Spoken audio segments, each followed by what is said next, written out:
எஜமானனே எஜமானனே உம் சேவைக்காய் என்னை அழைத்தீர். எஜமானனே எஜமானனே உம் சேவைக்காய் என்னை அழைத்தீர்.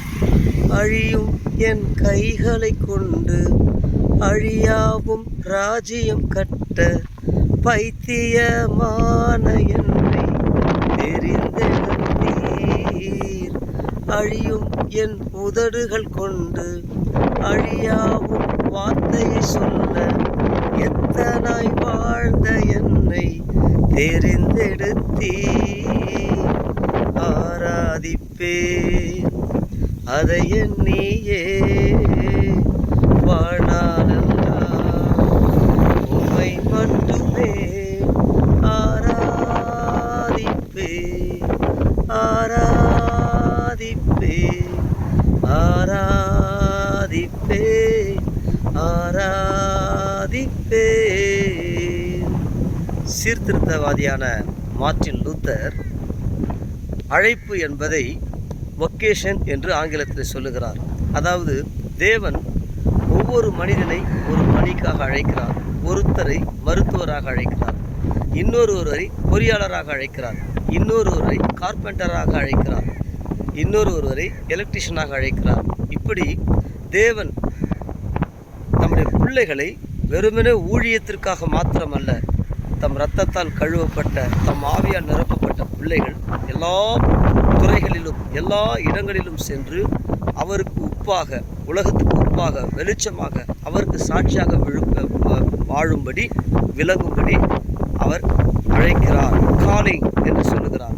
கார்பெண்டர் என்பது ஒரு காலிங், மருத்துவர் என்பது ஒரு காலிங், என்ஜினியர் என்பது ஒரு காலிங்.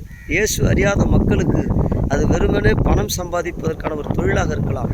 ஆனால் மீட்கப்பட்ட ஜனங்கள், ஜீவனுள்ள தேவனை அறிந்த ஜனங்கள், வானத்தையும் பூமியையும் வார்த்தையினாலே படைத்து பூமிக்கு வந்து தன் இரத்தத்தை சிந்தித்த நம்முடைய தூய இரத்தத்தால் மனிதருடைய இருதயத்தை கழுவி பாவத்திலிருந்து சாபத்திலிருந்து விடுதலை கொடுக்கிற கர்த்தராகிய இயேசு கிறிஸ்து ஒவ்வொரு மனிதனையும் ஒரு சிறப்பான பணிக்காக அழைக்கிறார்.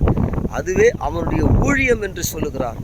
எனவே தேவன் நமக்கு கொடுத்த கல்வி வேலையிலே அவர் நமக்கு கொடுத்த காலிங், நமக்கு கொடுத்த அழைப்பாக எண்ணி நாம் நேரம் எடுத்து அவைகளிலே தேர்ச்சி பெற்று சிறந்தவர்களாக விளங்கி இந்த சமுதாயத்திற்கு பணி செய்து அதன் மூலம் தேவனுடைய உண்மையை, தேவனுடைய நீதியை அங்கே விளங்க செய்வோம்.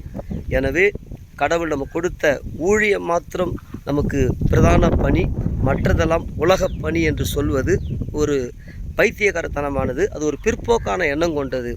எந்த துறையில் தேவன் நம்மை அழைத்திருந்தாலும் அந்த துறையிலே தேவனுக்கு சாட்சியாக, உலகத்துக்கு வெளிச்சமாக, உப்பாக, குன்றின் மேல் வைக்கப்பட்ட விளக்காக வாழ்ந்து காண்பித்து அங்கே இயேசுவை அறிவிப்போம்.